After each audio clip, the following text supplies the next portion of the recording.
June 29, 1974. Darmstadt, West Germany. The book lay open on Admiral Karl Dönitz's desk as he read page 117 of The Ultra-Secret, the explosive memoir that had just reached German bookstores. His weathered hands gripped the edges of the volume as his eyes scanned the English text, translated for him by his aide, revealing truths that contradicted everything he had believed for 30 years. From May 1940 onwards, we read the German naval, army and air force traffic almost as quickly as the Germans themselves. At 83 years old, the last Führer of the Third Reich and former commander of Germany's U-boat fleet sat in stunned silence. According to his aide who was present, the Admiral's face drained of colour as the magnitude of the revelation struck him. For 3 decades since the war's end, he had blamed Allied radar, superior resources, and technological advantages for the destruction of his submarine force. The truth was far more devastating.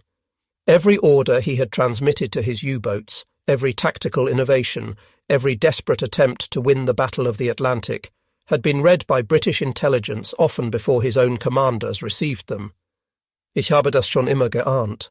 I had always suspected this, Dönitz would write in a hastily composed letter to the book's publisher days later. But this defensive rationalization rang hollow to those who knew him. Throughout the war, whenever subordinates had raised security concerns, Dönitz had dismissed them with absolute certainty. The Enigma cannot be broken. Now, sitting in his modest apartment in Aumühle, near Hamburg, the magnitude of the deception overwhelmed him. 783 submarines lost, 30,000 of his men dead beneath the Atlantic waves. And all because the encryption system he had trusted with unwavering faith had been systematically compromised since the 3rd year of the war. The mathematics that had guaranteed Enigma's security, its theoretical 3 times 10 to the power of 114 possible configurations, had meant nothing against Polish mathematicians, British cryptanalysts, and primitive computing machines he never knew existed. Every tactical decision, every operational order, every desperate innovation had been transparent to an enemy reading his most secret communications. The supreme confidence of German cryptographers rested on calculations that seemed unassailable. The standard 3-rotor Wehrmacht Enigma machine offered 17,576 possible rotor positions multiplied by 60 rotor arrangements, creating over 1 million primary configurations.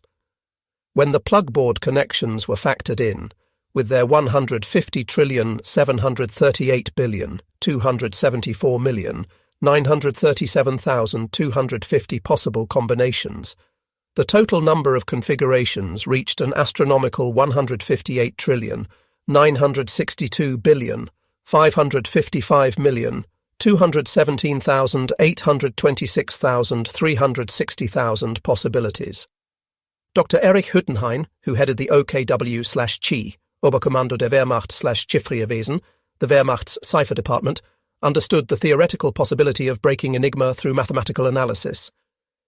But as he would later tell Allied interrogators during the TICOM, Target Intelligence Committee, investigations in 1945, he found it impossible to imagine anyone going to the immense effort required. This wasn't mere hubris. It was a carefully calculated assessment based on the technology and resources available in the 1930s and early 1940s. To test every possible Enigma setting would require, by German calculations, teams of trained cryptanalysts working continuously for periods that exceeded the age of the universe. Even if the Allies possessed captured machines, without the daily changing keys distributed in carefully guarded codebooks, they would need to solve each day's settings anew, a task German mathematicians calculated would require thousands of trained operators working around the clock. The Kriegsmarine took additional precautions that seemed to guarantee absolute security. Admiral Dönitz had instituted the most stringent cryptographic protocols in the German military.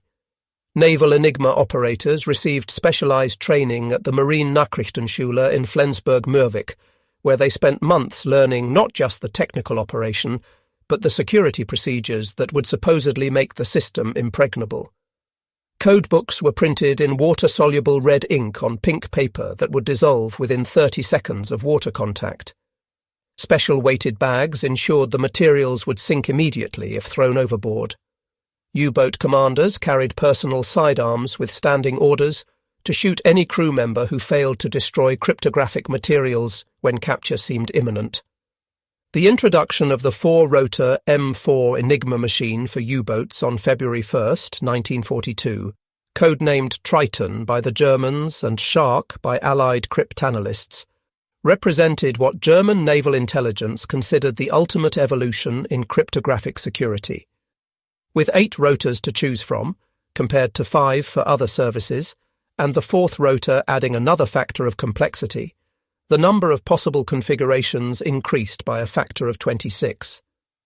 German cryptanalysts at B-Dienst conducted their own security assessment, the 100-day project, 100-Tage Arbeit, attempting to break their own naval cipher using every known cryptanalytic technique.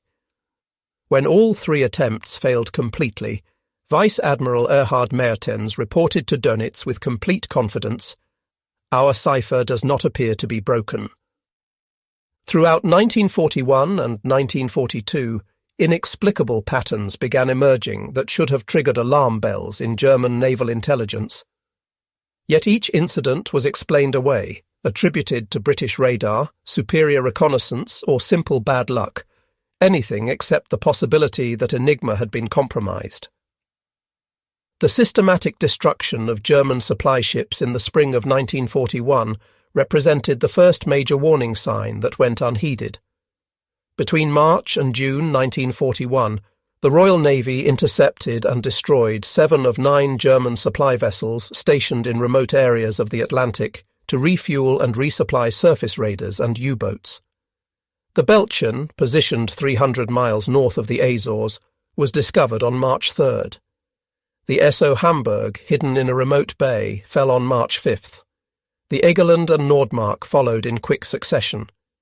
These ships had been positioned in locations so remote that chance discovery seemed statistically impossible. The probability of British patrols accidentally finding vessels in millions of square miles of ocean approached 0. Yet when Captain Ludwig Stummel of the B-Dienst investigated these losses, his report concluded that British success must be attributed to improved radar technology and systematic ocean surveillance. The possibility that the British were reading German position reports remained unconsidered in the official investigation. The destruction of the Bismarck in May 1941 should have raised even more serious questions. Germany's most powerful battleship, pride of the Kriegsmarine, was hunted down with uncanny precision after breaking into the Atlantic. When Luftwaffe General Hans Jeschonek received reports that British aircraft seemed to know exactly where to search in the vast expanses of the Norwegian Sea and North Atlantic, he dismissed subordinates' security concerns with crushing certainty. "It is impossible that the enemy is reading our ciphers."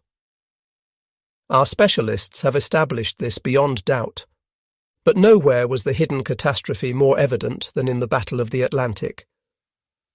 U-boat losses began climbing steadily from late 1941 onwards, despite tactical innovations and technological improvements. Dönitz noted in his war diary entry for January 12, 1942, his mystification at the interception of supply submarine U-459 in an impossibly remote location 800 nautical miles west of Freetown. His inquiry to Berlin brought the standard response from naval intelligence: "An insight into our cipher does not come into consideration." The statistics told a story of systematic destruction that defied conventional explanation. In 1941, Germany lost 35 U-boats. In 1942, despite adding the fourth rotor to Enigma machines, losses climbed to 85.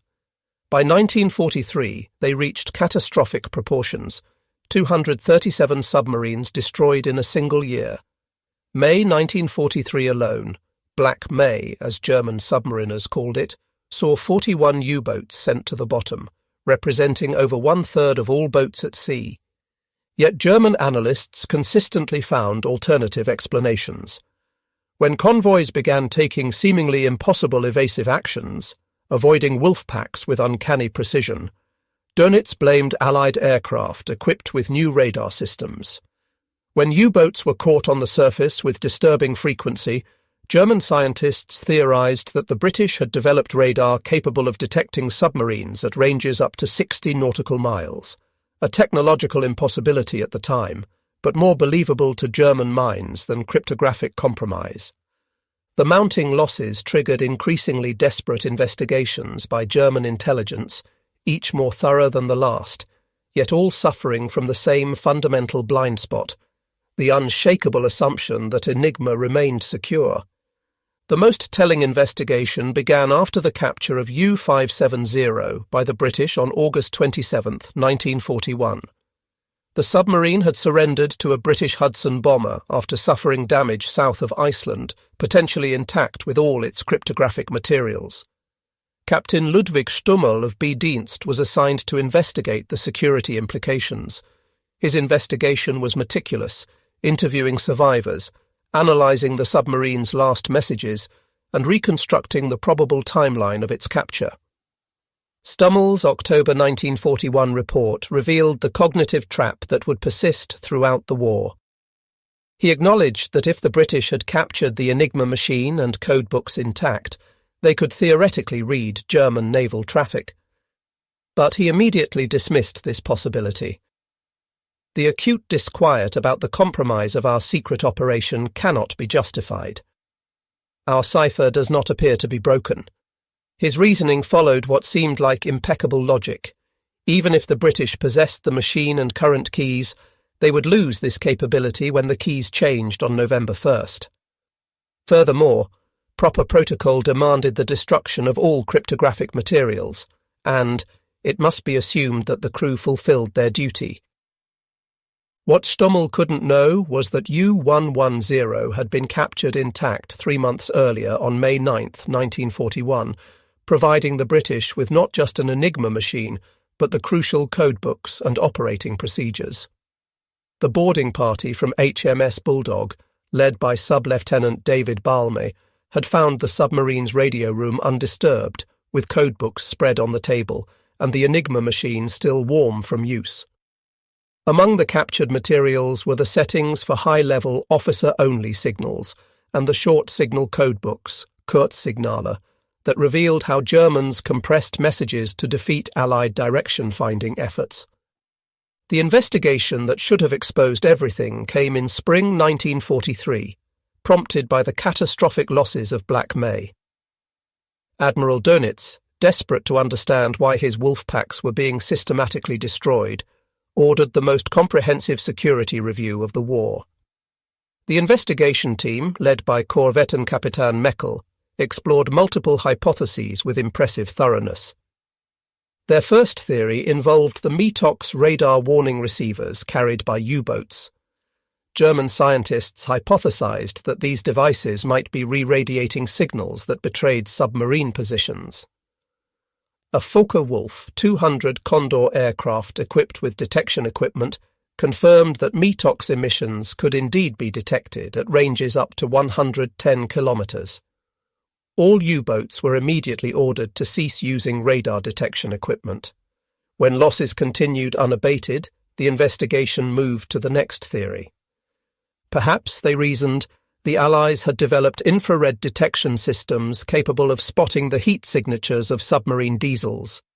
German naval technical departments launched a crash program to develop special infrared-absorbing paint, and U-boats returning from patrol were hastily repainted with this experimental coating. Still, the losses mounted. The breakthrough seemed to come when a crashed RAF bomber near Rotterdam yielded an intact H-2S radar system on February 3, 1943. German scientists were stunned to discover the British had developed centimetric radar operating on wavelengths their detection equipment couldn't receive. This revelation triggered another crash program to develop new detection gear, with the first Naxos radar detectors reaching U-boats in September 1943. Throughout these investigations, one hypothesis remained notably absent from serious consideration. As Admiral Erhard Martens, head of the Naval Intelligence Service, reasoned in his 1941 assessment, breaking Enigma would require a perfect chain of unlikely events: the capture of machines and current keys, the solution of security procedures, the breaking of officer-only signals, and sufficient time for cryptanalysis before keys changed. He concluded these requirements were, taken singly, unlikely, and together impossible. Paradoxically, Germany's own success in breaking Allied codes reinforced their faith in Enigma's security. Bedienst, the German Naval Intelligence Service, had achieved remarkable success penetrating British naval ciphers, and this achievement convinced German leadership they understood the game being played. Kapitän zur See Heinz Bonatz, who led Bedienst's English language section, had broken the British naval cipher number, 3 used for convoy communications. By December 1942, his team was reading 80% of intercepted British convoy messages, often within hours of transmission. Wilhelm Tranow, Germany's most gifted naval cryptanalyst, could predict convoy movements 10 to 20 hours in advance, allowing U-boats to position themselves perfectly for intercept. This success created a dangerous psychological dynamic. German naval intelligence officers reasoned that if breaking codes required such enormous effort and specialized talent, Bedienst employed over 5,000 personnel at its peak, then surely the British faced similar or greater challenges attacking Enigma.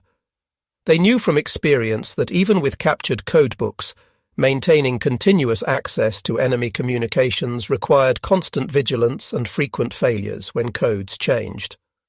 What they failed to recognize was that while they celebrated reading British convoy routes, the British were reading virtually everything else: U-boat positions, patrol orders, supply arrangements, tactical innovations, even Dönitz's personal assessments sent to Hitler. The Germans were winning tactical victories while losing the strategic war, but their tactical successes blinded them to the strategic catastrophe.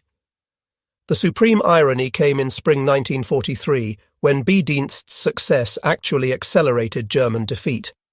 Reading British convoy communications, Tranow could position wolf packs with perfect precision. But the British, reading both German positioning orders and their own compromised communications, knew exactly where the U-boats were gathering.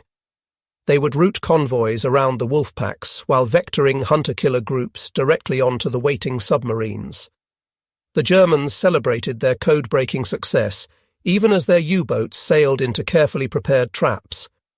Captain Heinz Bonatz would later write in his unpublished memoirs about his growing suspicions in late 1943.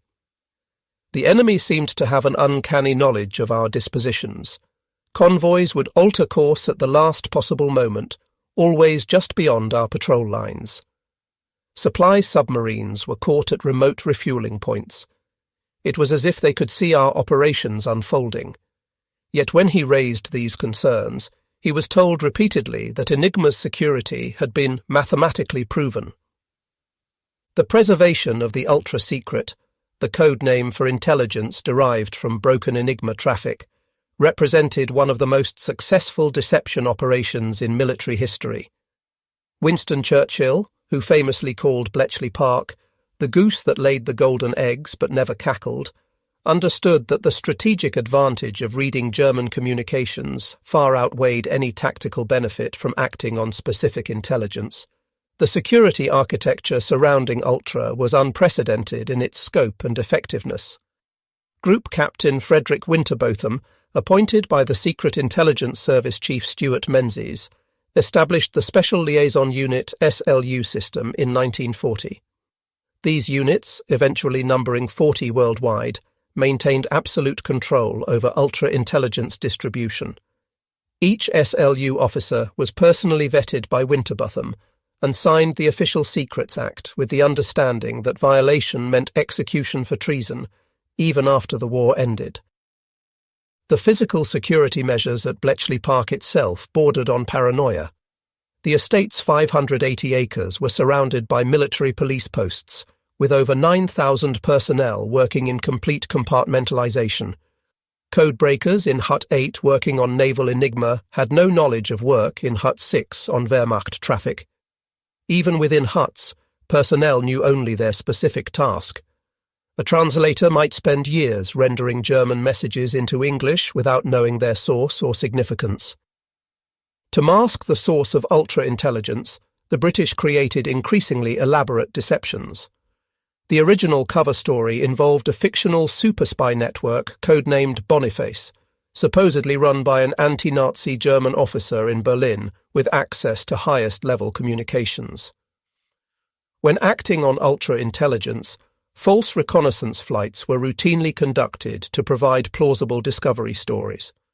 After using ultra-intelligence to destroy an Italian convoy bound for North Africa, the British transmitted a radio message in a cipher they knew the Germans had broken, thanking a non-existent agent in Naples for the vital information. The most sophisticated deception involved the careful calibration of action versus inaction. The Admiralty's Operational Intelligence Centre, under Commander Roger Wynne, developed precise protocols for using ultra-intelligence. Attacks on U-boats were timed to occur only after plausible detection opportunities, a chance aircraft sighting or surface vessel contact. When Ultra revealed U-boat refueling rendezvous, attacks were delayed until the submarines had been together long enough that discovery might seem coincidental. Sometimes preserving Ultra meant accepting terrible losses. On November 14, 1940, German bombers devastated Coventry in a raid that killed 568 civilians. Post-war mythology claimed Churchill knew from Enigma decrypts that Coventry was the target but refused to evacuate the city to protect Ultra. Declassified documents reveal a more complex truth. Enigma had revealed Operation Moonlight Sonata was planned but initially indicated 5 possible targets. When radio beam navigation finally confirmed Coventry as the target just hours before the raid, immediate defensive measures were taken, including fighter patrols and anti-aircraft reinforcements. The story of Churchill's sacrifice was itself a post-war deception to hide the actual capabilities and limitations of ultra-intelligence. March 25, 1941. In Hut 8 at Bletchley Park, a young woman named Mavis Lever, later Beatty, sat hunched over intercepted Italian naval messages. She had been working 16-hour days attempting to break the Italian naval Enigma variant, and suddenly the patterns clicked. The message she decoded was electric in its implications.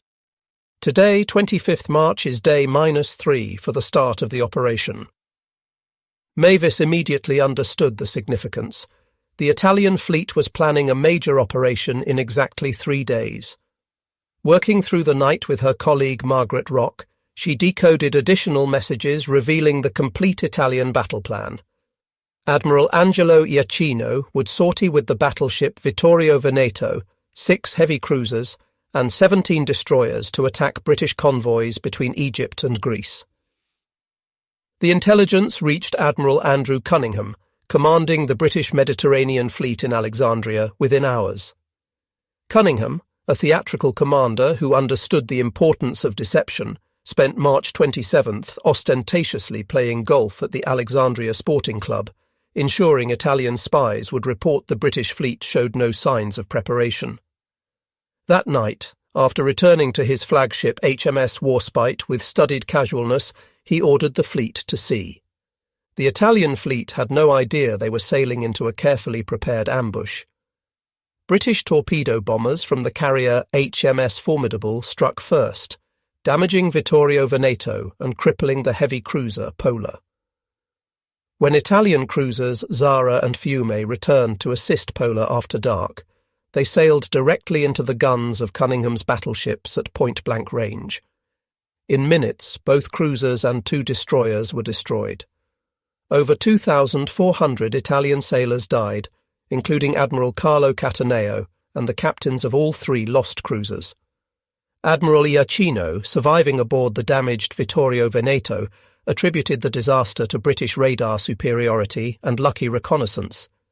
In his after-action report, he wrote, "The enemy's discovery of our force must be attributed to their superior aerial reconnaissance and radar technology, which allowed them to track our movements even at night. The possibility that the British had been reading Italian naval orders for days never entered Italian or German analysis. The psychological impact rippled through Axis naval planning. Hitler, already sceptical of surface naval warfare after the loss of the Graf Spee, saw Matapan as confirmation that the Mediterranean was a British lake. The Italian fleet, which had posed a significant threat to British convoys, never again attempted major offensive operations. Yet through it all, neither Italian nor German intelligence suspected that cryptanalysis, not reconnaissance or radar, had orchestrated their destruction. May 18, 1941, 11:30 p.m. At Bletchley Park, the teleprinter in Hut 8 clattered to life with an intercepted German naval message. Harry Hinsley, a 21-year-old Cambridge undergraduate turned cryptanalyst, recognized its significance immediately. The message, from Admiral Günther Lütjens aboard the battleship Bismarck, reported his departure from Gotenhafen, modern Gdynia, for Operation Rheinübung, an Atlantic commerce raiding mission. The British Admiralty had been anticipating this moment for months. Bismarck represented the greatest threat to Atlantic convoys since the war began. With its 8 15-inch guns and advanced fire control systems, it could destroy any British cruiser and outrun any battleship capable of fighting it. If Bismarck reached the Atlantic shipping lanes, the massacre would be unprecedented. But forewarned by ultra-intelligence, the Royal Navy had time to prepare. Admiral John Tovey positioned the home fleet to intercept, while Force H under Admiral James Somerville moved north from Gibraltar. The cruisers HMS Norfolk and HMS Suffolk were stationed in the Denmark Strait with specific orders to shadow using their new Type 284 radar. Every movement had been choreographed based on intercepted German messages. When Bismarck was finally spotted in the Denmark Strait on May 23rd, the British painted the discovery as lucky reconnaissance by the cruiser HMS Suffolk. In reality, ultra-intelligence had revealed not just Bismarck's route, but its precise timetable. The subsequent battle that destroyed HMS Hood was a tactical disaster the British hadn't anticipated, but strategic victory was already assured. Bismarck was now damaged, leaking oil, and tracked by radar-equipped shadowers whose positions were updated by continuing Enigma intercepts. On May 25th, Admiral Lütjens made a fatal error. Unaware that British radar contact had been temporarily lost, he transmitted a long radio message to Naval Group West describing his damage and intentions. The transmission lasted over 30 minutes, more than enough time for British direction-finding stations to plot his position. But more importantly, the message was decoded at Bletchley Park within hours, revealing that Bismarck was heading for Brest and had insufficient fuel for evasive manoeuvring. The final act unfolded with grim inevitability. Catalina flying boats, accidentally, spotted Bismarck precisely where ultra-intelligence placed it. Swordfish torpedo bombers from HMS Ark Royal, operating at the extreme limit of their range in terrible weather, somehow managed to score the critical hit that jammed Bismarck's rudder. On the morning of May 27th, the converging British battleships HMS King George V and HMS Rodney pounded Bismarck into scrap metal. Of 2,221 German sailors aboard, only 114 survived. Grand Admiral Erich Raeder, commander of the Kriegsmarine, analysed the disaster with growing frustration. How had the British maintained contact across thousands of miles of ocean? How had they concentrated overwhelming force at precisely the right moment? His investigation concluded that British naval aviation and radar technology had advanced beyond German expectations. The possibility that the British had been reading his every order never entered consideration. In his memoirs, written years before Ultra was revealed, Raeder attributed the loss to unfortunate mechanical failure and the enemy's lucky torpedo, hit, never suspecting that luck had nothing to do with it. May 1943 began with Admiral Dönitz commanding the largest U-boat fleet in history. 116 submarines patrolled the North Atlantic, organised into wolf packs with predatory names: Fink, Finch, Amsel, Blackbird, Miser, Tit, and Star. German B-Dienst cryptanalysts were reading British convoy codes, and Dönitz felt victory was within reach. "The enemy is showing signs of exhaustion," he wrote in his war diary on May 1st. "One more concentrated effort and the Atlantic supply line will be cut." What Dönitz couldn't know was that Bletchley Park had achieved a cryptanalytic breakthrough that would seal his fleet's fate. After a 10-month blackout caused by the introduction of the four-rotor Enigma, British cryptanalysts had finally mastered the M4 cipher. Using captured codebooks from U-559, recovered by sailors who drowned retrieving them from the sinking submarine, and the world's first programmable electronic computer, Colossus, they were again reading German naval traffic within hours of transmission. The first convoy battle of May set the pattern for the slaughter to come.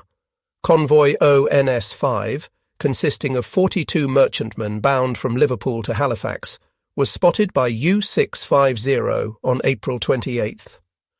Dönitz concentrated 3 wolf packs, 41 U-boats in total, for the attack. Reading his every order, the Admiralty reinforced the convoy's escort and routed additional forces to intercept. The battle raged for 6 days across 600 miles of ocean. German submarines sank 13 merchant ships, but at a terrible cost. 7 U-boats were destroyed by the convoy escorts. U-192, commanded by Kapitänleutnant Werner Happe, was depth-charged by HMS Loosestrife. U-638 went down with all hands after being rammed by HMS Sunflower. U-125, U-531, U-438, U-630, and U-528 followed in quick succession. For the first time in the war, the exchange rate favoured the Allies, but this was just the beginning. As May progressed, each convoy battle became a massacre of German submarines. Reading German deployment orders, the Allies routed convoys through gaps in the patrol lines, while vectoring hunter-killer groups directly onto Wolfpack assembly points. Aircraft equipped with new Lee lights caught U-boats charging batteries on the surface at night. Ships equipped with Hedgehog anti-submarine mortars achieved kill rates that stunned their own commanders. Convoy HX-237, crossing in mid-May, destroyed 3 U-boats without losing a single merchant vessel. Convoy SC-130 sank 5 submarines while suffering no losses. The new escort carrier USS Bogue, operating with perfect intelligence from Ultra, sank 6 U-boats in as many weeks.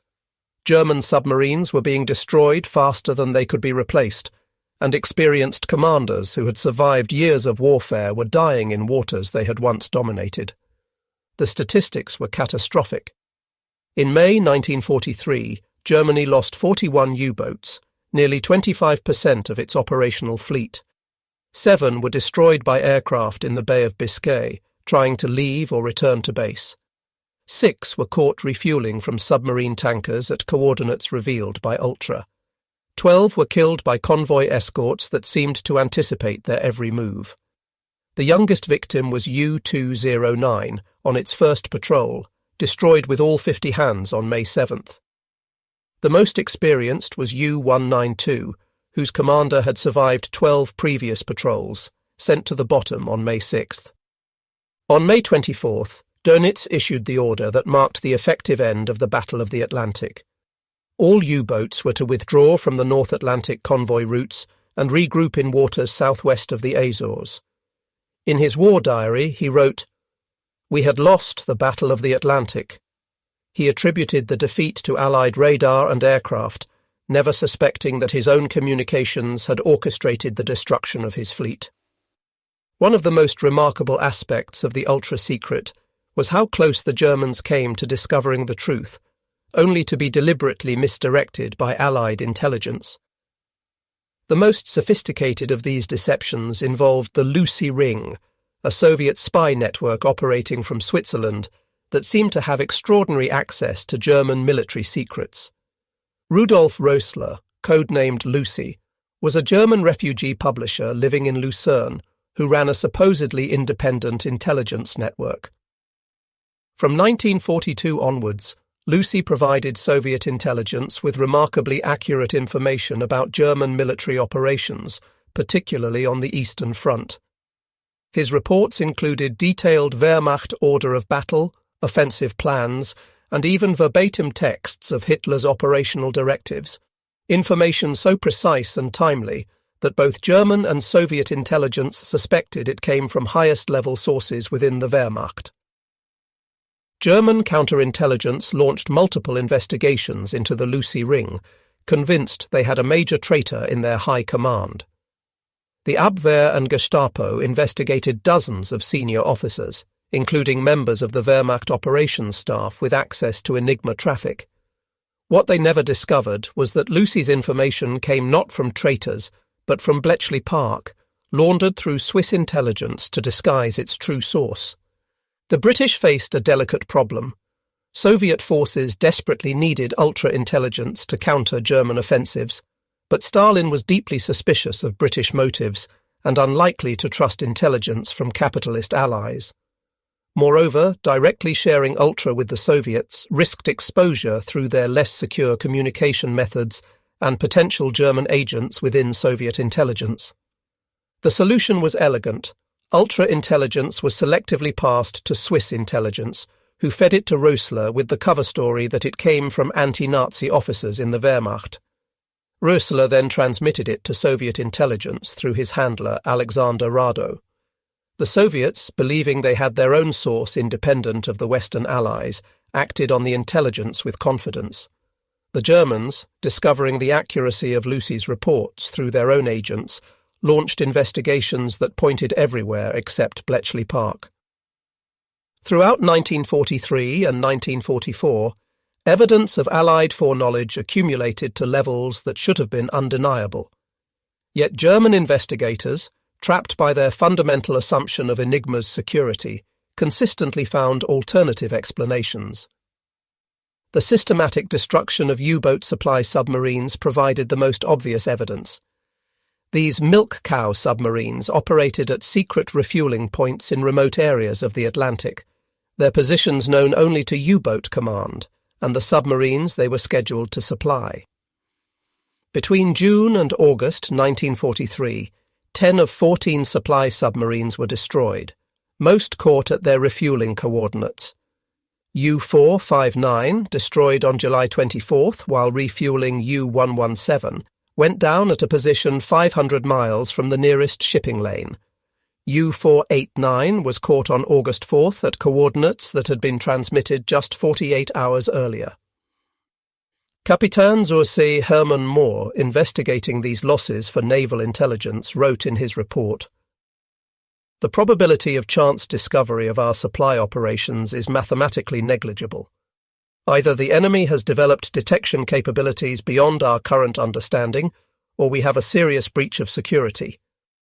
Yet his investigation focused entirely on possible human intelligence sources, crew members who might have been turned, neutral sailors who might have observed departure patterns, even the possibility of Allied agents with radio transmitters near French bases.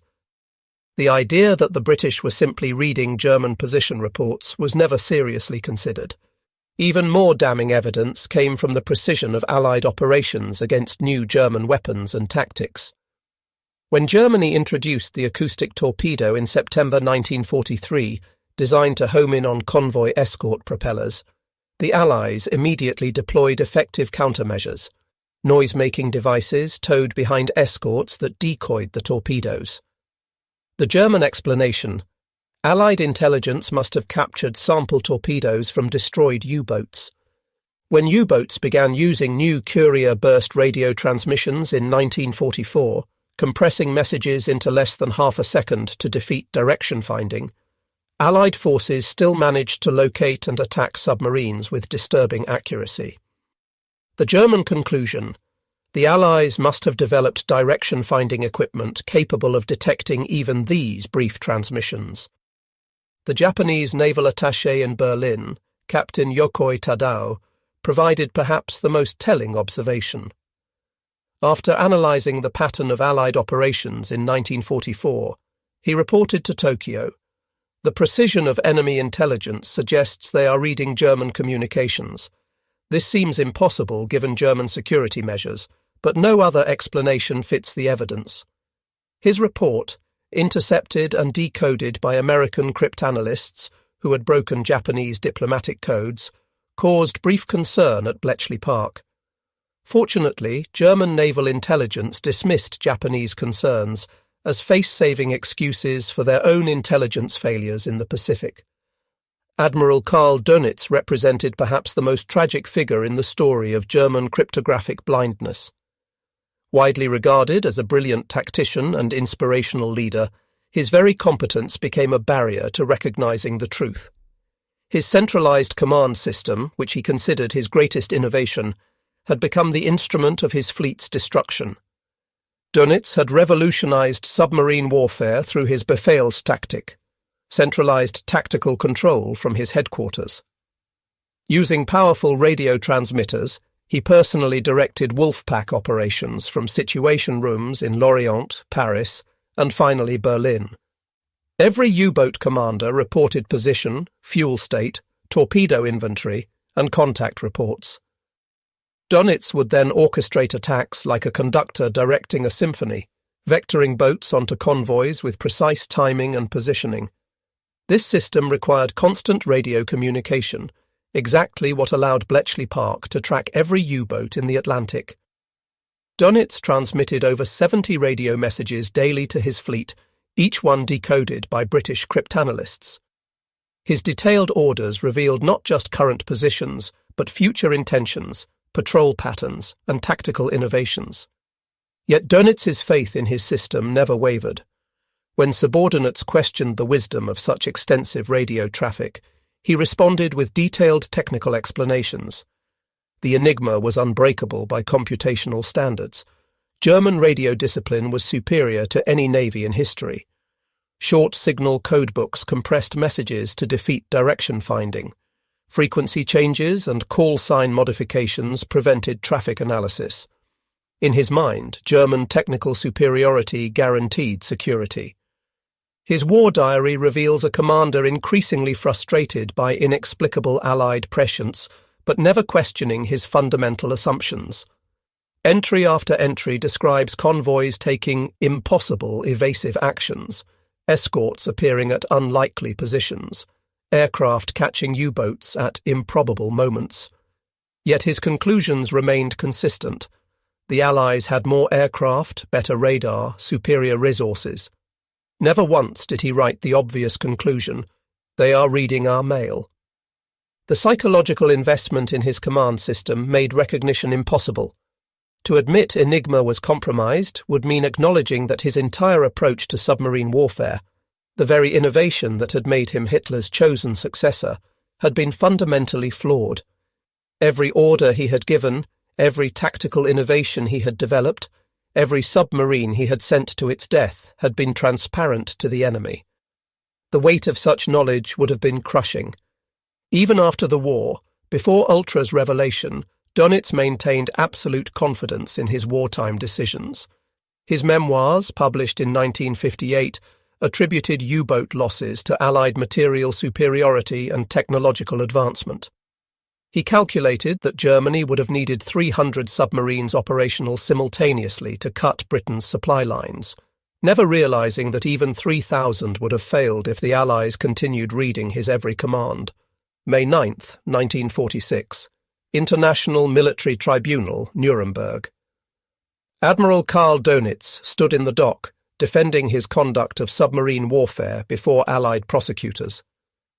His testimony that day would unknowingly reveal the depth of German ignorance about Ultra, while simultaneously demonstrating how close he had come to the truth. The enemy's superiority in locating our submarines was overwhelming, Dönitz testified. By 1943, our losses had reached insupportable levels. I was forced to withdraw from the convoy routes. When pressed by prosecutors about specific incidents, Dönitz's explanations consistently avoided the real cause. Regarding the destruction of supply submarines at remote coordinates, he stated, "We suspected that the enemy had developed new long-range detection equipment, possibly using infrared or other emanations we could not detect. We also investigated the possibility of traitors, but found no evidence. When asked about convoys that seemed to avoid wolf packs with supernatural precision, Dönitz replied, "The enemy's air reconnaissance had reached saturation levels. They could maintain almost continuous surveillance of vast ocean areas. Combined with their radar capabilities, they could track our movements and route convoys accordingly." The prosecution, fully aware of ultra but bound by secrecy that would last another 28 years, pressed Dönitz on specific intelligence failures without revealing their source. They asked about the interception of U-459 at precise refueling coordinates, the destruction of wolf packs at assembly points, the failure of every major tactical innovation within weeks of implementation. To each question, Dönitz had a technical explanation: high-frequency direction finding, centimetric radar, talk between ships, TBS, radio systems that allowed instant coordination of escort groups, air-to-surface vessel radar, magnetic anomaly detection equipment, sonobuoys. Each explanation was partially correct. These technologies did exist and were employed, but none addressed the fundamental intelligence advantage that made their application so devastating. The most telling exchange came when prosecutor Sir David Maxwell Fyfe questioned Dönitz about his investigations into security breaches. "Admiral, did you at any time suspect your communications were compromised?" "I investigated this possibility multiple times. Our cryptographic experts assured me that Enigma was mathematically secure. Breaking it would require resources beyond any nation's capability." "Yet your losses continued to mount." "Yes, but this was due to enemy technological superiority, not intelligence failure. They had radar that could detect a periscope at 20 miles, aircraft that could appear without warning, weapons systems we could not counter." "You never suspected they might be reading your radio traffic?" "Our communications were protected by the most sophisticated encryption system in existence. The possibility you suggest was examined and conclusively rejected by our finest mathematical minds." What makes this testimony particularly poignant in hindsight was Dönitz's obvious intelligence and analytical capability. His IQ had been tested at 138, well into the gifted range. He had correctly identified many Allied capabilities and innovations. He had asked the right questions and demanded thorough investigations. Yet the mental barrier created by faith in Enigma's security proved impermeable.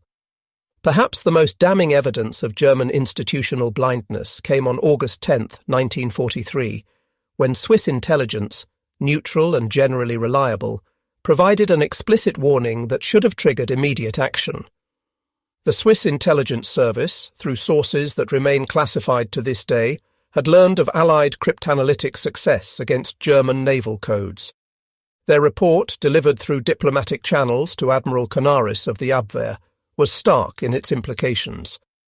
Over the last few months, Germany's naval ciphers, which are used to give operational orders to the U-boats, have been successfully broken. All orders are being read currently.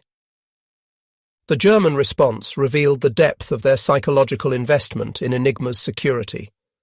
Dönitz, informed of the Swiss report, wrote in his war diary on August 13th, "Report from Switzerland claims enemy is reading our cipher.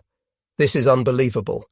He ordered yet another security review, but with predetermined conclusions. The investigation, led by Korvettenkapitän Meckel, dismissed the Swiss intelligence as Allied disinformation designed to undermine German confidence in their communications. The investigating committee's reasoning was revealing. If the Allies could read German naval communications, why hadn't they achieved even more devastating victories? Why did some convoys still blunder into wolf packs? Why did U-boats sometimes successfully evade hunter-killer groups? These questions had simple answers. The Allies deliberately allowed some losses to preserve their secret, but German investigators couldn't imagine such strategic restraint. German counterintelligence also investigated the source of Swiss information. They concluded it must have come from Allied agents attempting to create paranoia within the German Naval Command. The possibility that Swiss intelligence had simply observed the obvious, that Allied operations showed clear evidence of foreknowledge, was never seriously considered. The German failure to conceive of Bletchley Park's operation stemmed partly from their inability to imagine the technological and organizational innovations that made industrial-scale code-breaking possible. German cryptanalysts worked with paper, pencils, and mechanical calculating machines. The idea of electronic computation, of machines that could test thousands of Enigma settings per hour, existed only in the realm of science fiction. By 1944, Bletchley Park had become the world's first industrial-scale computing centre. The Colossus machines, designed by Tommy Flowers and absolutely secret even within Bletchley Park, could process 5,000 characters per second, a speed that German mathematicians wouldn't have believed possible. The Bombe machines, developed from Polish designs by Alan Turing and Gordon Welchman, could test over 17,000 Enigma positions in 20 minutes, work that would take human cryptanalysts months. The organizational structure was equally beyond German imagination.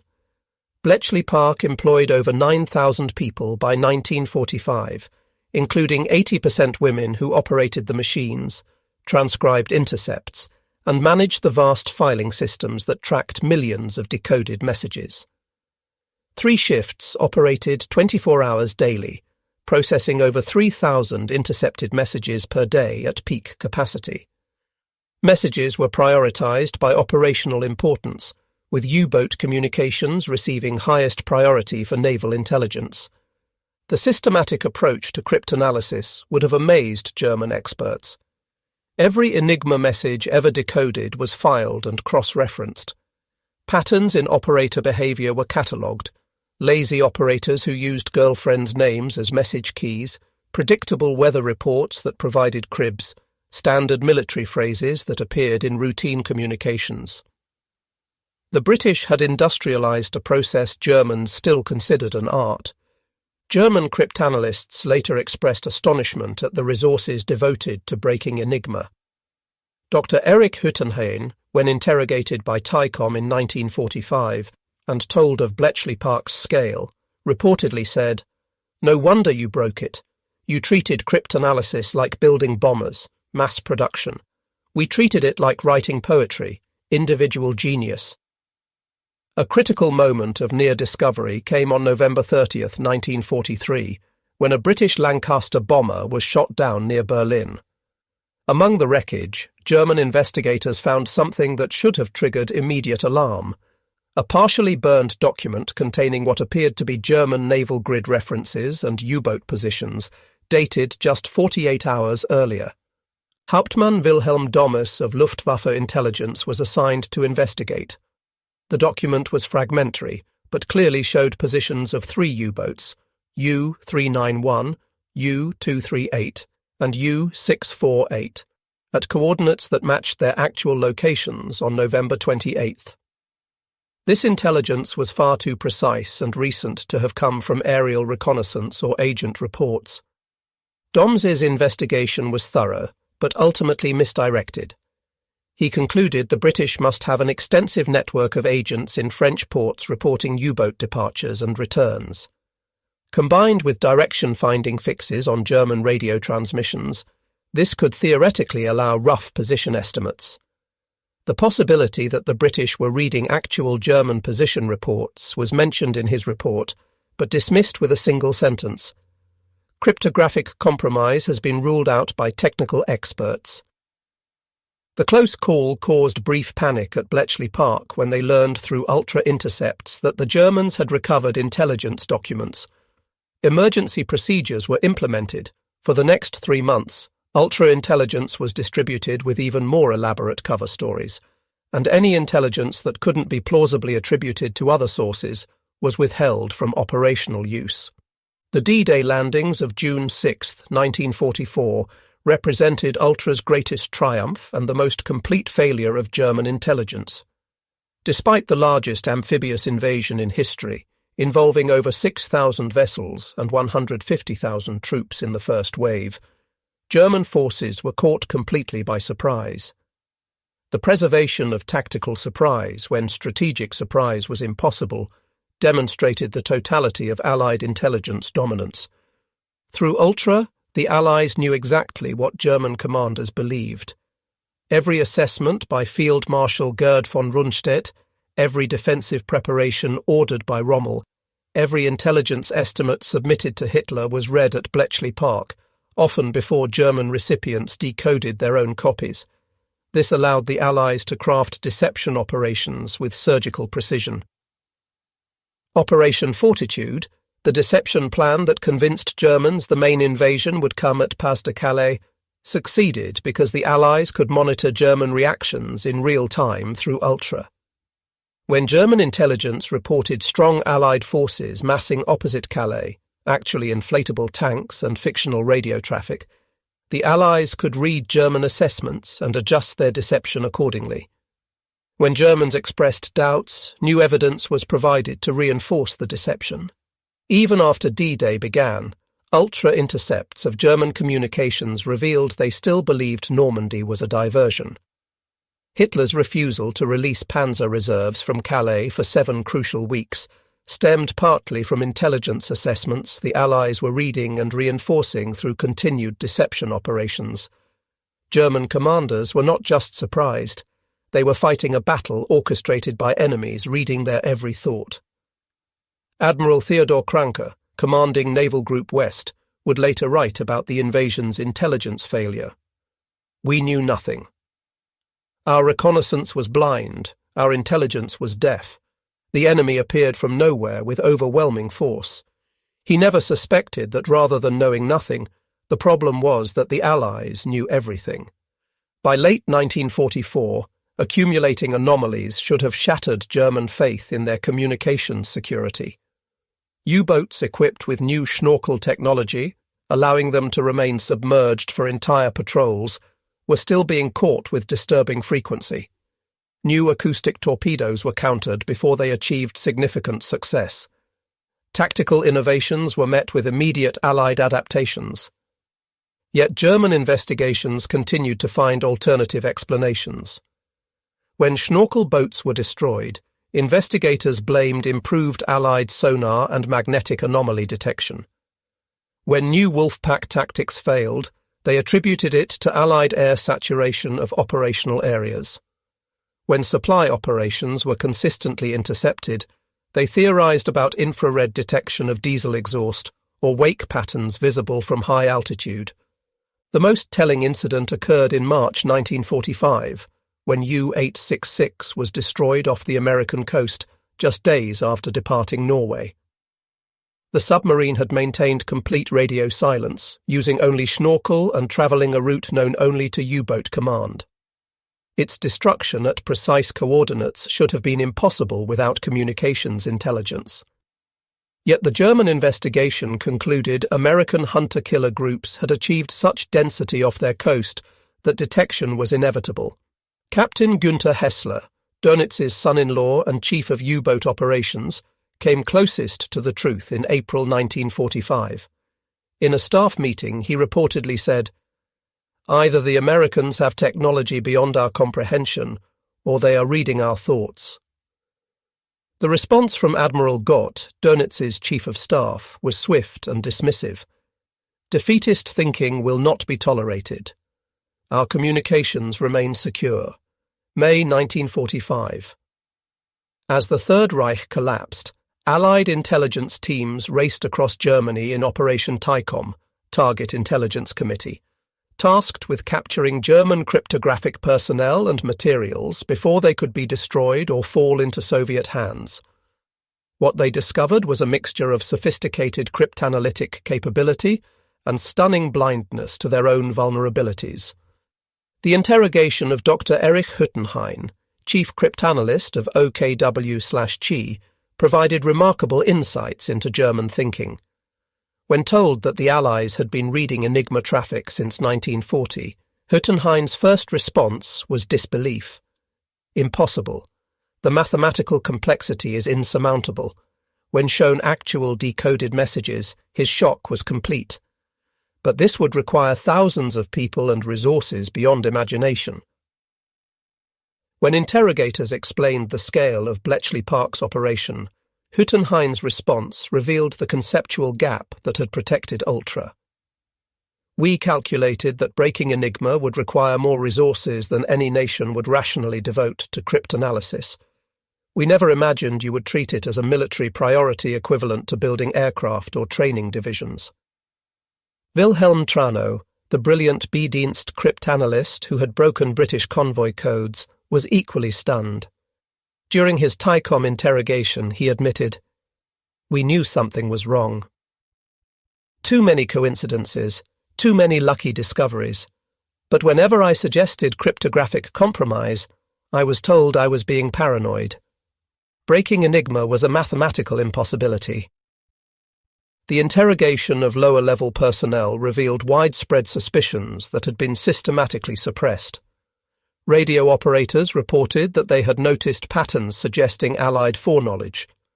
U-boat commanders had questioned how convoys always seemed to zigzag at the perfect moment. Intelligence analysts had documented statistical impossibilities in Allied success rates. But at every level, these concerns had been dismissed with the same response: Enigma cannot be broken. Perhaps most revealing was the interrogation of Korvettenkapitän Heinz Bonatz, former head of B-Dienst. When told about Ultra, he sat in silence for several minutes before saying, "Then we never had a chance. From the moment you broke Enigma, the war was lost. Everything else, the battles, the tactics, the sacrifices, was just delay." The ultra-secret remained protected by the Official Secrets Act until 1974, creating one of the most successful security operations in intelligence history. Over 10,000 people who had worked at Bletchley Park maintained absolute silence for nearly 3 decades. They returned to civilian life, unable to explain gaps in their employment history, forbidden from discussing their wartime service even with spouses, and forced to listen to incorrect historical accounts of the war without correction.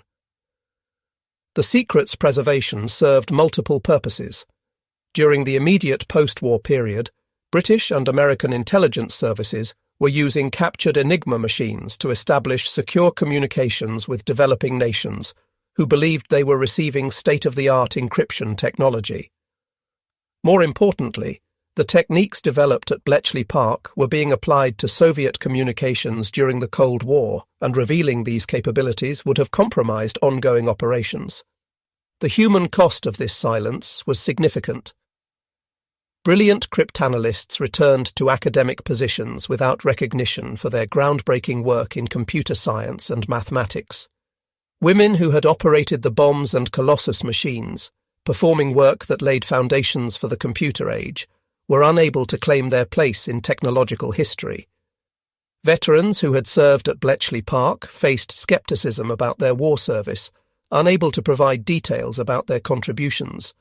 Gordon Welchman, who had developed the diagonal board modification that made the bomb machines truly effective, emigrated to the United States and worked in classified research.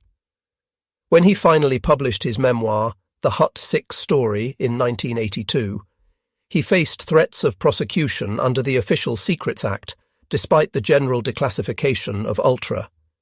He died in 1985, finally able to claim credit for innovations that had helped win the war, but facing official censure for revealing operational details. The dam finally broke in 1974 when Group Captain F.W. Winterbotham published The Ultra Secret. Winterbotham, who had overseen the special liaison units that distributed Ultra intelligence, had fought for years to tell the story. His motivations were complex: personal vindication, historical accuracy, and concern that crucial lessons about intelligence and warfare were being lost. The book's publication sent shockwaves through the historical community and surviving German military leadership. Historians suddenly had to revise their entire understanding of World War II. Battles that had been attributed to brilliant generalship or lucky reconnaissance were revealed as intelligence operations. Allied commanders who had seemed prescient were shown to have been reading their enemy's mail. For German veterans, the revelation was devastating.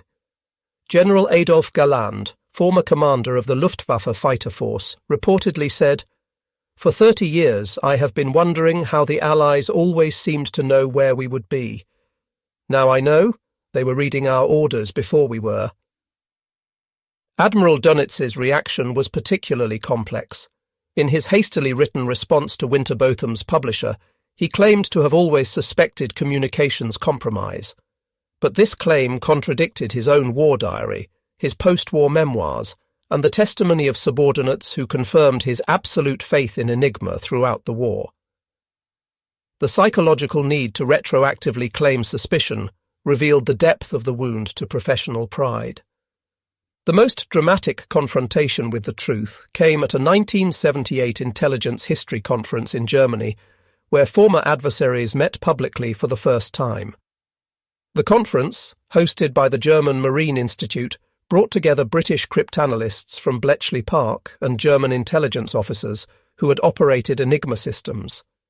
The keynote session featured Harry Hinsley, former Bletchley Park analyst and official historian of British intelligence, facing Wilhelm Trano and other B-Dienst veterans. Hinsley's presentation methodically destroyed every German assumption about their wartime security. He showed decoded messages, explained cryptanalytic techniques, and revealed the scale of Allied code-breaking operations. The German response was a mixture of professional admiration and personal devastation. Trano, maintaining his composure, asked technical questions about British methods, clearly impressed by the mathematical elegance of the attacks. But when discussion turned to operational consequences, emotions erupted. The most heated exchange came when Otto Kretschmer, Germany's most successful U-boat commander, confronted former Dönitz staff officers who were still defending their wartime decisions. When they presented the steamroller theory, that German strategy was designed to force the Allies to commit maximum resources regardless of intelligence, Kretschmer exploded. Steamroller? We were sending men to their deaths in operations the enemy knew about in advance. Every patrol order, every tactical innovation, every desperate attempt to turn the tide, they knew it all. And you still defend this as strategy? The confrontation nearly became physical before conference organizers intervened, but Kretschmer's outburst voiced what many German veterans felt. They had been betrayed not by enemies, but by their own leadership's refusal to consider the possibility of cryptographic compromise. In the years following Ultra's revelation, German cryptographers conducted extensive post-mortems on Enigma's failure. What they discovered was both reassuring and disturbing. The system itself remained mathematically sound, but human implementation had created fatal vulnerabilities. The Polish breakthrough in 1932 had exploited a procedural weakness. The Germans transmitted the message key indicator twice at the beginning of each message. This redundancy, intended to ensure accurate reception, provided the mathematical relationship that allowed Marian Rejewski to reconstruct the internal wiring of Enigma rotors using permutation group theory. By the time Germans eliminated this practice in 1940, the Poles had already shared their knowledge with the British. The British success built on Polish foundations but required massive technological innovation.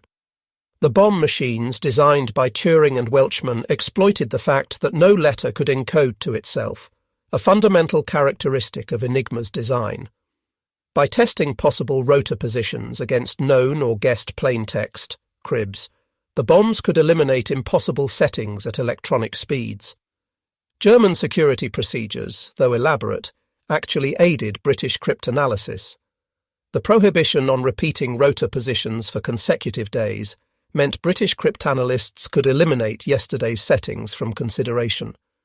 Strict formatting requirements for military messages provided predictable cribs.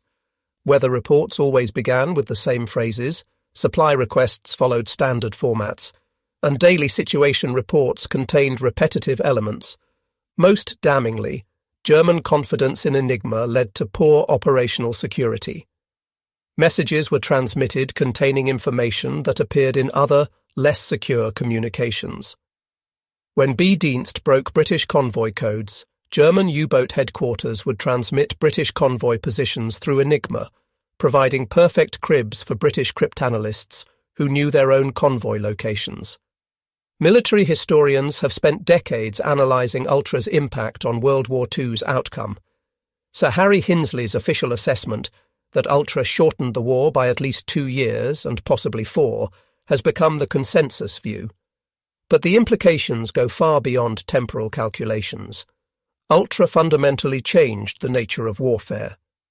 For the first time in history, one side could consistently read its opponent's most secret communications in near real time.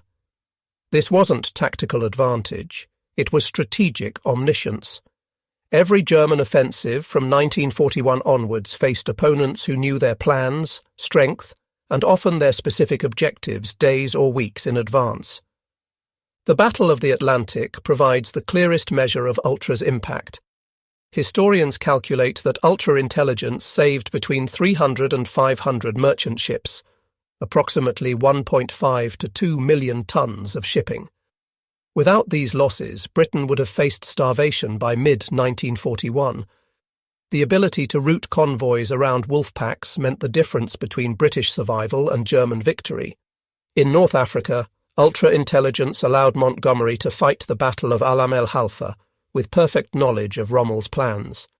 He positioned his forces exactly where Rommel intended to attack, creating killing fields that destroyed German armour before it could manoeuvre. At El Alamein, Montgomery knew German fuel supplies, tank strength, and defensive positions to the individual vehicle level. The Normandy invasion succeeded partly because Ultra revealed exactly what German commanders believed. Every German intelligence assessment concluding the invasion would come at Calais was read by Allied planners, who adjusted their deception operations accordingly.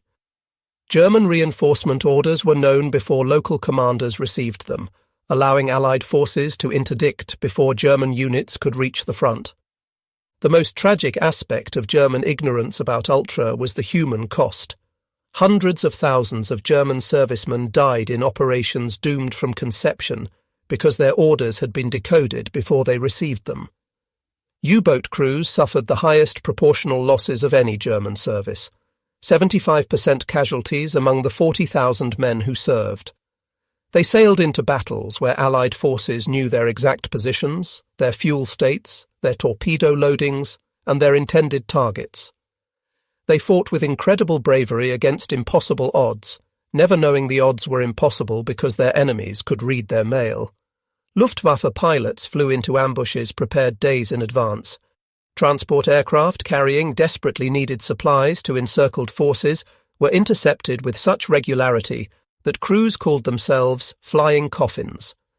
Fighter units found Allied bombers consistently avoiding their patrol areas while striking undefended targets, not through lucky reconnaissance but through decoded deployment orders. Wehrmacht soldiers fought battles where their opponents knew their strength, their objectives, and often their exact time of attack. The destruction of entire divisions in Tunisia, the collapse of carefully prepared defensive lines in Italy, the failure of every major counter-offensive from Kursk to the Ardennes, all were influenced by Allied foreknowledge through Ultra. For German military professionals who learned about Ultra in 1974, the psychological impact was profound. Their entire understanding of the war required revision. Defeats attributed to material inferiority or tactical errors were revealed as intelligence failures. Heroes who had died making desperate attacks had been sailing or flying into traps prepared by enemies reading their orders. General Heinz Guderian, the pioneer of blitzkrieg warfare, wrote in a private letter discovered after his death, "Learning about Ultra was like discovering your entire life was a stage play where everyone knew the script except you. Every decision I made, every order I gave, every plan I developed, the enemy knew it all. We were not generals commanding armies. We were actors performing for an audience that knew our every line." For Admiral Dönitz, who lived until 1980, the revelation coloured his final years. Associates reported he became increasingly withdrawn, spending hours recalculating old battles with the new knowledge that his communications had been compromised. His final manuscript, never published, reportedly contained extensive revisions to his understanding of the U-boat war, acknowledging that no amount of submarines or tactical innovation could have succeeded against an enemy reading every order. The psychological impact extended beyond military leaders to ordinary veterans.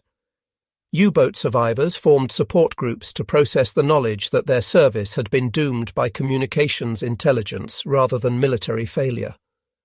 Luftwaffe pilots revised their understanding of why they had been consistently outnumbered at crucial interception points. Wehrmacht veterans realized their sacrifices had been magnified by intelligence failures at the highest levels.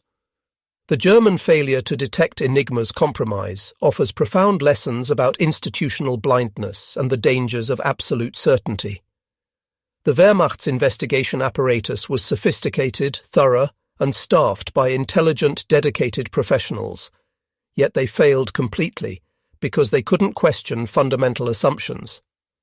Every investigation started with the premise that Enigma was secure. Evidence was interpreted through this lens, with alternative explanations forced to fit the predetermined conclusion. When multiple supply ships were destroyed at remote coordinates, investigators looked for spies, radar, and reconnaissance rather than considering communications compromise. When convoys consistently evaded wolf packs, they blamed Allied air coverage rather than questioning whether patrol positions were known in advance.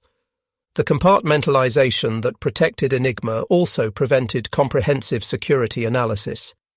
Cryptographers assured operators the system was unbreakable through mathematical proof. Operators assured commanders that procedures were properly followed. Commanders assured High Command that security was maintained. Nobody had responsibility for questioning the entire system, and anybody who did faced institutional pressure to conform. German technical pride became a vulnerability. The belief that German engineering and mathematics were superior to Allied capabilities created blind spots. When evidence suggested otherwise, convoys evading with impossible precision, supply ships caught at remote coordinates, the response was to look for even more complex explanations, rather than accept that the Allies might have superior cryptanalytic capabilities. Throughout the war, Germans received warnings they consistently dismissed or misinterpreted. Each represented an opportunity to discover the truth that institutional blindness prevented them from seeing. In February 1942, the German naval attaché in Tokyo reported that the American Navy seemed to have foreknowledge of Japanese operations.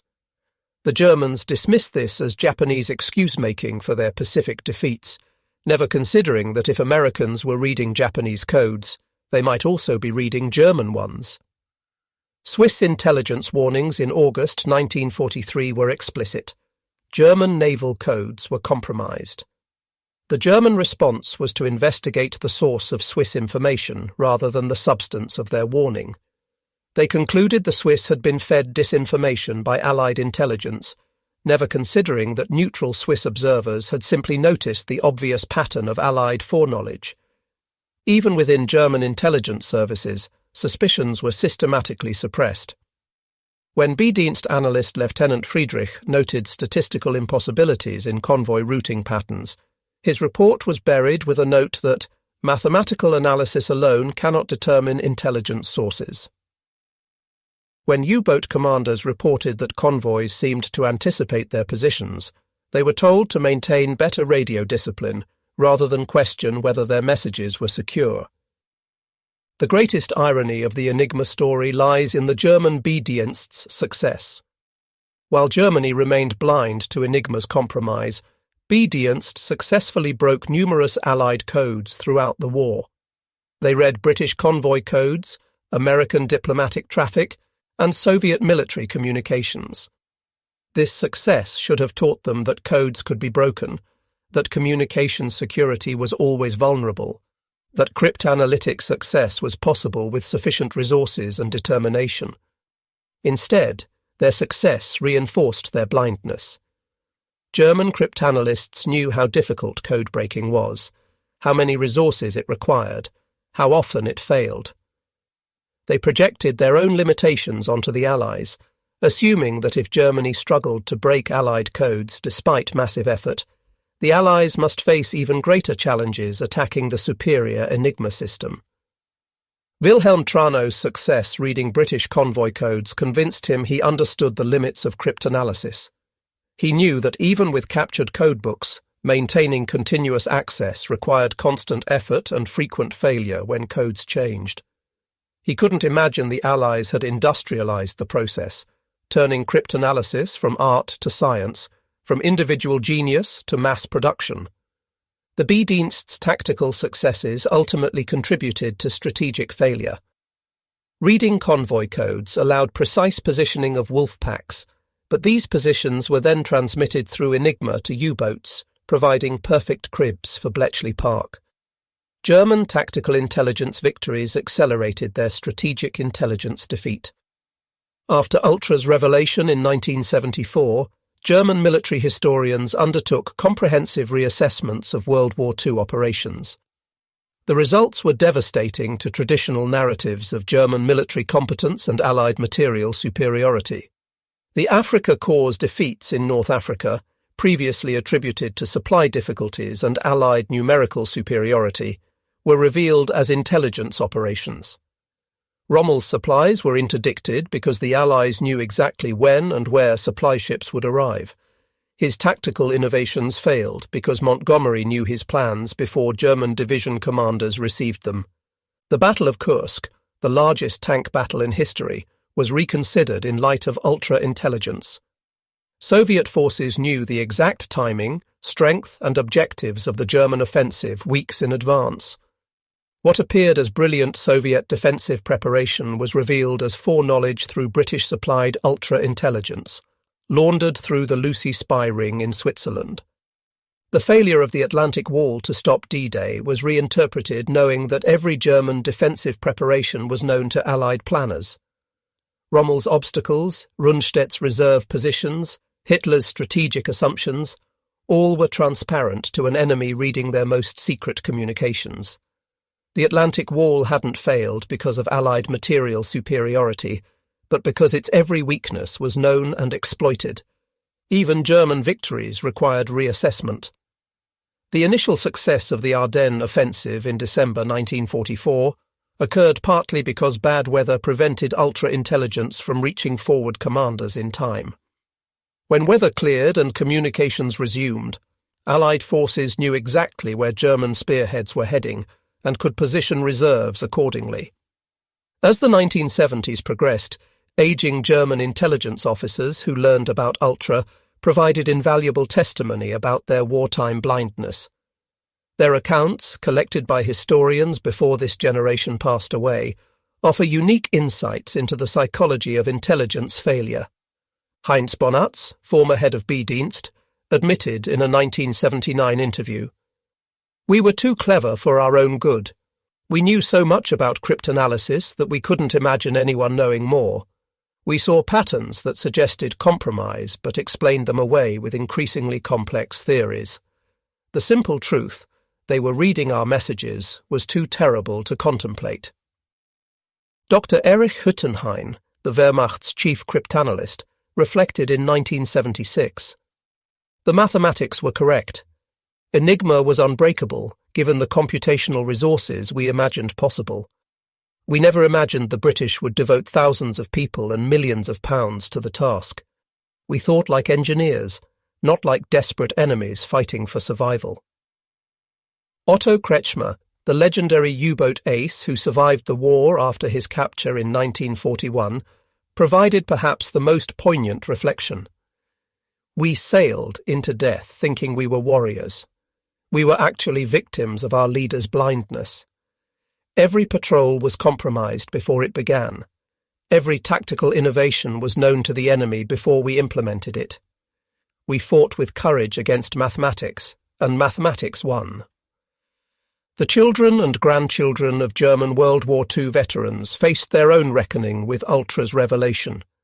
Many had grown up with stories of heroic sacrifice against overwhelming odds. Learning that their relatives had been systematically deceived by failures at the highest levels of German intelligence created complex emotional responses.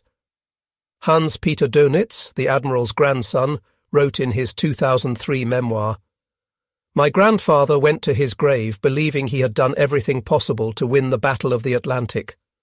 Learning about Ultra forced our family to confront a different narrative, one where his greatest innovation, centralized control through radio, became the instrument of his fleet's destruction. He was not a fool, but he was fooled by his own certainty."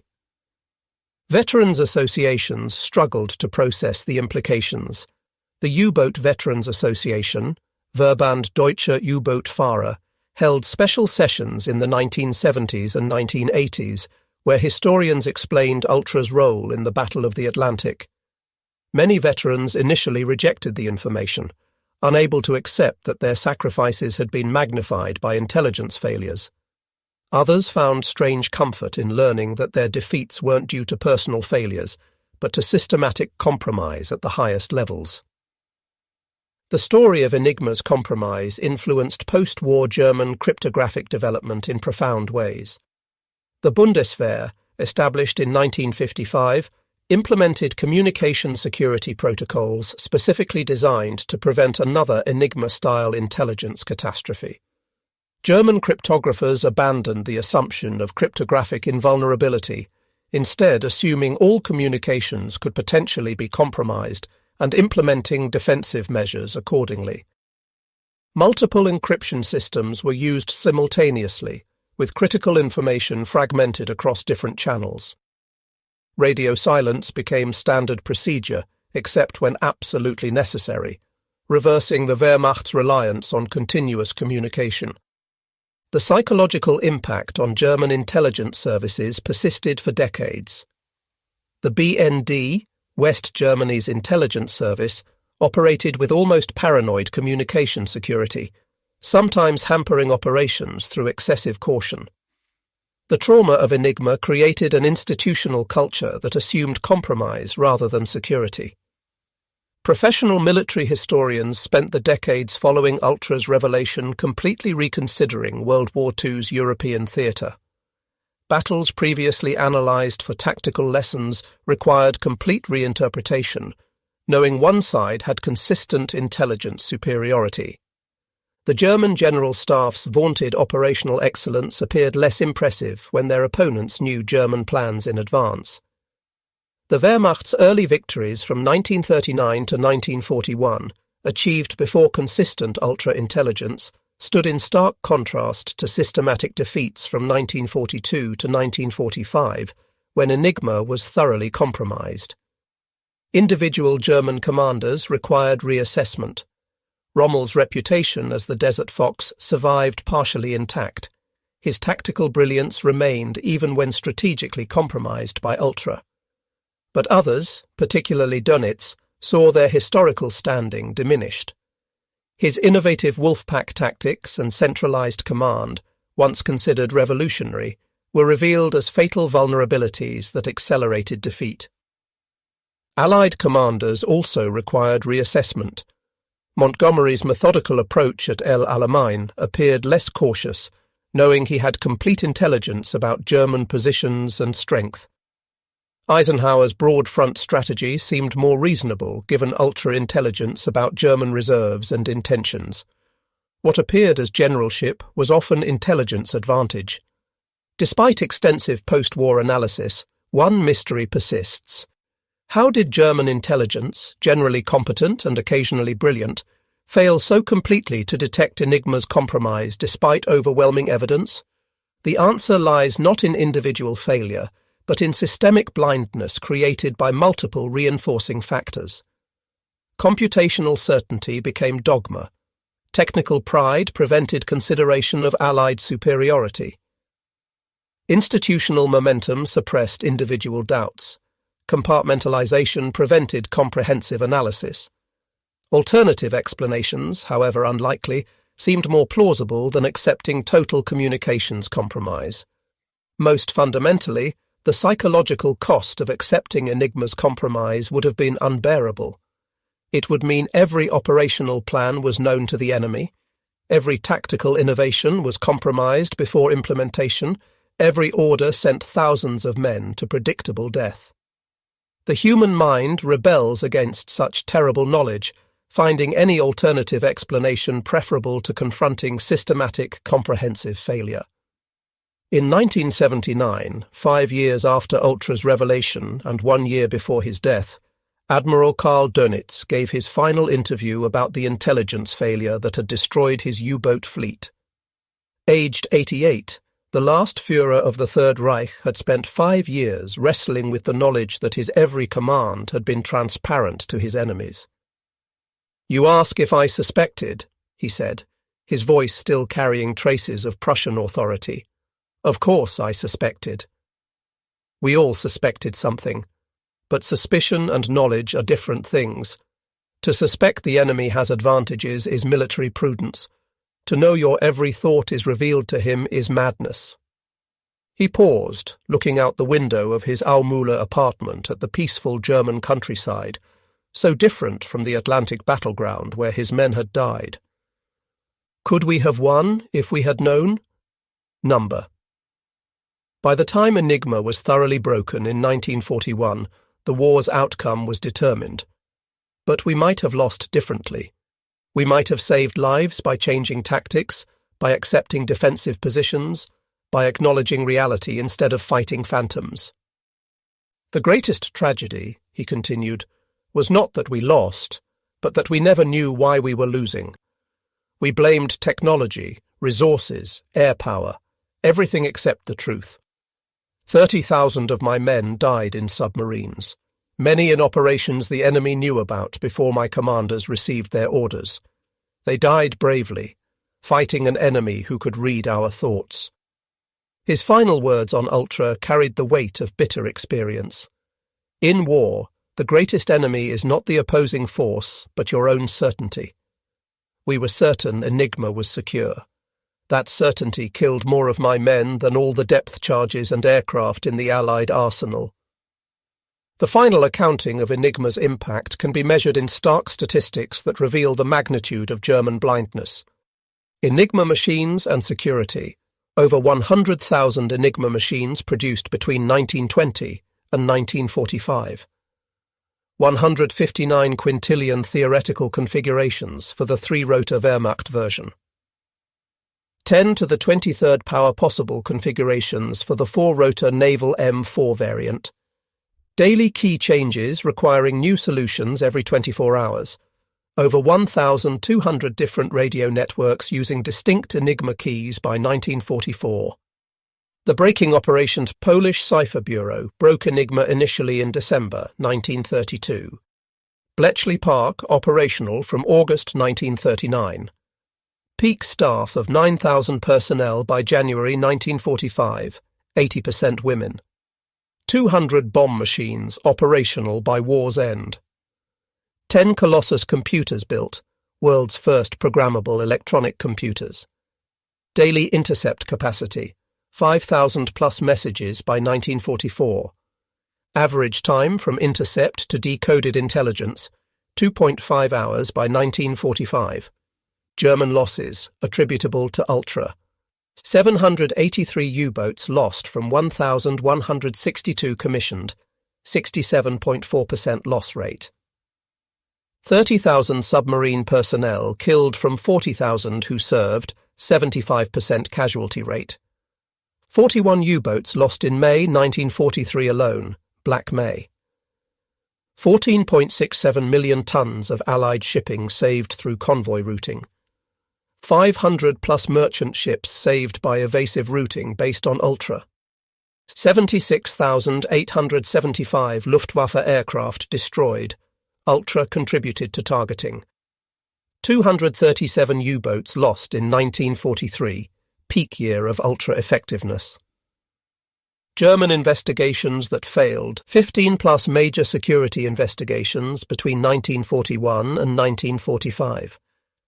3 separate attempts by B. Dienst to break their own naval Enigma, all failed.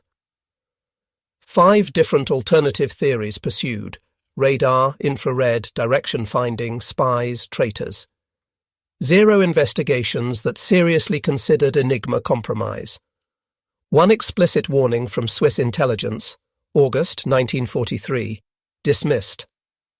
Multiple internal suspicions suppressed at various command levels. Post-war impact, 30 years of absolute secrecy maintained, 1945 to 1974. 10,000 plus Bletchley Park personnel maintained silence. Hundreds of historical accounts required complete revision. Estimated war shortened by 2 to 4 years, according to official historians. Thousands of German veterans forced to reconceptualize their service. The story of German blindness to Enigma's compromise offers timeless warnings about the dangers of absolute certainty in intelligence and security matters. It demonstrates how competent, intelligent professionals can miss obvious truths when institutional blindness reinforces comfortable assumptions. Modern intelligence services study the Enigma failure as a cautionary tale. The U.S. National Security Agency includes it in training programs about cognitive bias and security assumptions.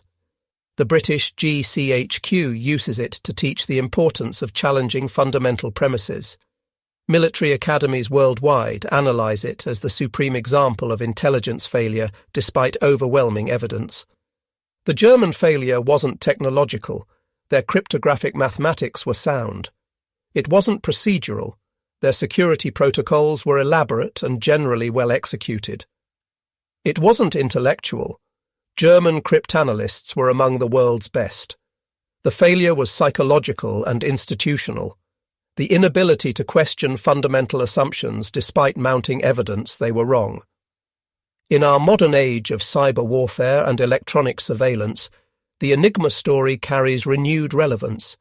Every system assumed secure, every communication believed private, every encryption considered unbreakable should be questioned with the knowledge that somewhere, someone may be reading what was meant to be secret.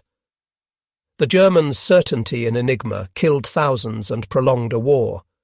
Similar certainty in modern systems could prove equally catastrophic. Today, Bletchley Park stands as a museum to one of history's greatest intelligence triumphs and Germany's greatest intelligence failure. The huts where young men and women broke the unbreakable cipher are preserved, the Bombe machines reconstructed, the story finally told after decades of silence. Visitors walk through spaces where mathematical genius combined with industrial organization to achieve what German experts considered impossible.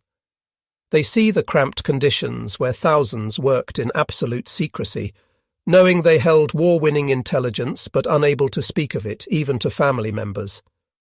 They learn how an eccentric collection of mathematicians, linguists, chess players, and crossword experts industrialized cryptanalysis and changed warfare forever. But perhaps the most powerful exhibit is the simplest, an actual four-rotor naval Enigma machine, captured from U-505 and displayed in working condition. Visitors can encode messages, watching the rotors turn and lights illuminate, seeing the same mechanical precision that convinced German cryptographers of absolute security. They can understand how something so complex, so mathematically sophisticated, so carefully protected, could still be broken by determined enemies with sufficient resources and imagination. The machine stands as a monument to a simple truth. In intelligence and warfare, as in life, the greatest danger comes not from what we don't know, but from what we're certain we do know that proves to be wrong. The Germans were certain Enigma was secure. That certainty, more than any Allied weapon or strategy, ensured their defeat.